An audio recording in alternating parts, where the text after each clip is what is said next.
What are you up to? Trying to make this behave. Yeah, what's it do? Keeping boiling water from spilling everywhere. But it keeps coming off. Not good. Nope. So it's not supposed to be moving, right? Yep. And yet it moves.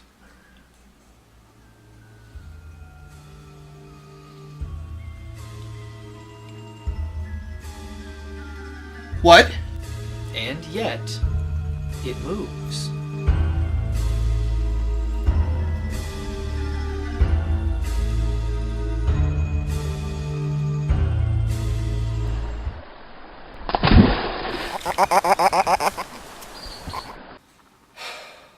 Oh man.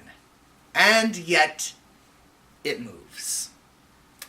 I'll say right out of the gate, I wanted to like this game. I really wanted to like this game. It had an amazing art style and atmosphere, and it clearly had some interesting things going on, and did a surprising amount with a very limited control set. And instead, it was the first of several games this month that got me behind on my videos because they actively killed all passion I had for my own show. But I'm here now, so deep breath. Let's do this. And Yet It Moves is an indie game released in 2007 by Broken Rules. It appears to be named after a famous phrase attributed to Galileo in response to being ordered to recant his scientific belief that the Earth orbits the Sun by the Catholic Church. What this has to do with the game is absolutely nothing. The game makes excellent use of a unique aesthetic, with everything in the world looking like papercraft. You play as a rough sketch of a person trying to puzzle platform your way along paper cutouts on a crumpled paper background, and if you leave the edges of the paper, you fall out of the world into nothingness and respawn at your last checkpoint. Enemies and unique puzzle elements can look like cutout clip art, or more drawings themselves. The number of puzzle ideas the developers created using one basic control is also impressive. You can walk and rotate the world. As you rotate the world, gravity now points wherever down is. Survive to find the cutout of your body and end each level. Right, that's everything positive I had to say about this game, I think. If I come up with more, I'll let you know. Now let's start complaining. Let's start with 3 words. 3-dimensional maze. That fourth noise was the collective of distaste and displeasure from everyone watching.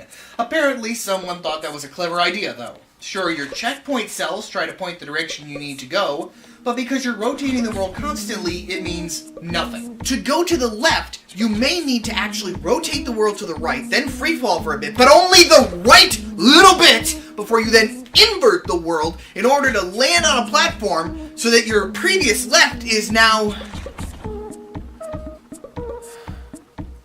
I'm the one giving the example and I don't even know anymore already. Let me get some paper. Alright, we need to go left. Tilted the world right, inverted the world. Our goal point is now below us.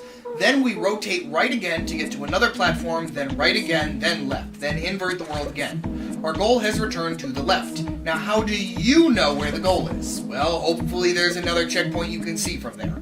Otherwise, you're probably going to spend plenty of time lost. You'll also spend plenty of time dead, because your greatest enemy in this game is gravity. Fall damage acts with a downright capricious level of arbitrary violence. The same jump will kill you or let you live at any 2 given points for no discernible reason. The game tries to help give you tips on how to avoid fall damage, and they're all useless. What matters is how fast you're going when you hit the ground, except when it doesn't. Landing on a downward slope will keep you from dying. No, it very literally won't. You're either outright lying, incompetent in programming your own game, or lacking any sort of basic QA testing. The rules of what will and won't kill you are stretched even further by some of the platforming necessary. You must free fall in order to progress, but if you fall even a visual centimeter further than intended, you will die. Falls from distances that have previously killed you suddenly won't, simply because it's how the puzzle is intended to be solved. This all assumes you can even tell how far away you have to jump, because the camera is being controlled by a 3-year-old discovering what a zoom lens is. Sometimes you'll be zoomed far out and can actually see what you're trying to do, and then suddenly you'll be zoomed in incredibly close to your avatar and able to tell where you're really going. The best puzzles are the ones where they hide death planes just off screen, requiring you to predict that they're coming and instantly respond. The best example of this is the part with the swings. Did you want arbitrary death that you have to respond to before even being able to see the obstacle you're dodging? Well, you've got it! By this point, I have a feeling that some of you watching are starting to feel physically ill from the rotating of the world and the effects. Trust me, it's not any better when you're actually playing the game. I couldn't even play a full hour of this game because it was just making me feel so physically nauseous. It might even be on par with how bad it was to play Rabbit Hole 3D. Actually, playing Rabbit Hole 3D gave me less of a headache because of that blur effect when you rotate the world. I didn't want to give up, though. Not until this part. This part!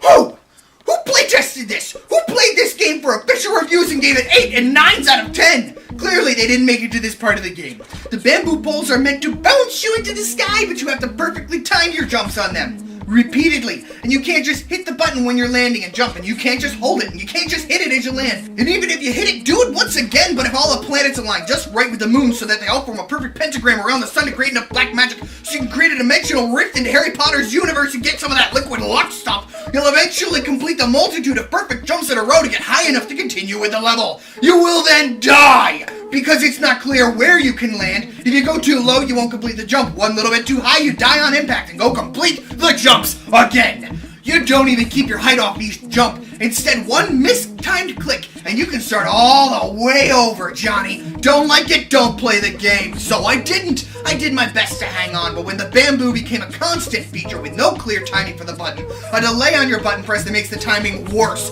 and puzzles that require jumping from bamboo to bamboo, games developers want to insist that the game is selling like because pirates, they're pirating the game so much. Hey, developers, your game might be selling like because it's reflective of what you put out there. Hire a QA tester for more than the first level next time. Maps are more than a little bit too obscure as you go along. Camera zoom is annoying at best. The physics are capricious. The motion blur as you turn is headache-inducing. The bamboo poles can shove themselves right up. But the visual and sound design is excellent. Yeah, the atmosphere was wonderful. Beautiful collage work, cute and simple character designs. Good work.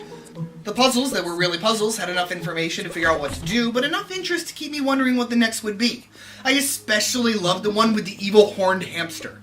And that's why I wanted to love this game. The incredible visual design and sound design show that there's clearly some excellent talent here behind the project, but they didn't know when to take a step back and that they weren't talented in other areas. If the news were to come out tomorrow that this studio was going to work on a new game, but they would only be having any hands on the visual and graphic and sound design, and that another studio would handle everything to do with the gameplay, style of game, everything on that side, I would go out and pre-order that game in a heartbeat, and I don't pre-order games. I know I've been harsh, but I criticize so harshly here not because you've done nothing right, like in other episodes, but because I see something here. I see your potential and talent. You just need to know where you can put that talent and when to hire other people. And this particular game, despite that talent, shouldn't be released in its current state, especially not for $10. If it goes on sale for $1, I might suggest you pick it up. And if Broken Rules ever releases another project in future, I will be one of the first in line to pick it up. But And Yet It Moves can stay firmly on the shelf.